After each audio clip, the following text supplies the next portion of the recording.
time limit for someone's dreams? Does someone create like a business plan and they say, hey, I'm coming to LA and I give myself X amount of time to, quote, make it, and if I don't, I'm out of here? Does someone give a time limit like that? You know, I talked to somebody about that one time, and or maybe it was a podcast, I don't remember, it kind of all blurs together, but they said that if you give yourself an out, that you will eventually take it. And so I'm kind of making choices right now that are burning other bridges, like we talked about earlier. So I have no choice but to continue this dream and figure it out and make it happen. Interesting. So do you think when people maybe come from a family where they say, hey, it's great that you're an actor or a filmmaker, but you know what? Why don't you get this economics degree too, just in case this whole thing doesn't work out? So do you think that's setting someone up for failure, or do you think that's being realistic so that they won't end up, you know, not in the financial position they want to be in years down the line? Yeah, I mean, I think that it is unrealistic to want to succeed in Hollywood. It just, there's so much competition. Yeah. But I can't really do anything else. Sure. It's a drive. No, so I can't quit. I'm sorry. Yeah, we've talked to other people too that have said, like, I think Ty West said, like, I can either direct films or I'm a really good busboy, but I can't. There's no, you know, and some people get that. They totally get it. But I'm just wondering, is there, so someone set any kind of deadline, or they just say, hey, you know what, it's been X amount of years, and I'm going to be okay with the fact that I'm still not where I want to be, but I'm still continuing to do what I want to do. Do you think that's more the mindset we should all have, or that we should give ourselves this sort of tough love approach? I can't promote following your dreams completely, because it is so difficult. Yeah. It takes a certain kind of person to even be willing to basically sell most of your life to get something. And a lot of people say if you're not giving 100%, then you won't succeed. Kevin Pollak on his talk show says that all the time. He's great. At the same time, you know, a lot of my friends have what I would call not lived up to their dreams, and they're pretty happy.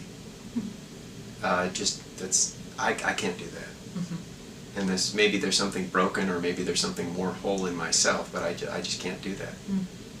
And it's not, I've tried. I want to do another more stable work. Mm-hmm. And it's not that I would be a great busboy. I mean, I have other careers that I have had the opportunity to follow. It's just, it's so empty to me. Mm-hmm. The fullness and contentment that my friends have doing those other things, I just don't have it. And when I'm not creating, I'm a depressed, unpleasant person to be around. Mm-hmm. And my wife can attest to that. When I'm making movies, when I'm writing, I'm happier. So I don't know any other way to be. Well, I think it's great that you know that about yourself, though. I think there's people that don't know that about themselves. They think that, hey, I've got this thing, I'm going to this job, and I'm here, and I'm set on this path, but they don't realize why maybe they're not fulfilled, or maybe they're busy gossiping about other people, when it's really that they should be focusing on their own passions instead of worrying about what other people are doing. And I think it's great that you know that about yourself, you know. I mean, not everybody does. I know Julia Cameron talked about being a blocked creative, mm-hmm. you know, and what that does to people. It's interesting, too, because we've heard a lot of people who have sort of quote-unquote made it. They've been very, very close to losing everything. They've put a ton of money on a credit card. They've slept in their car. Sure. Are you willing to take big risks like that? Because that's scary, and that could really affect the rest of your life. It could affect your family's life. Are you willing to do big risks like that, or? I think that there are ways of doing things that don't necessarily involve those kind of risks. I made a movie for $2,000. I didn't need to leverage my future to do that. Mm-hmm. I just waited, and I got a job, and I made the money. That's the way I'm funding my current film. You know, I took side gigs and freelance jobs, and made it. Do you have to? I don't think it's necessary. Mm-hmm.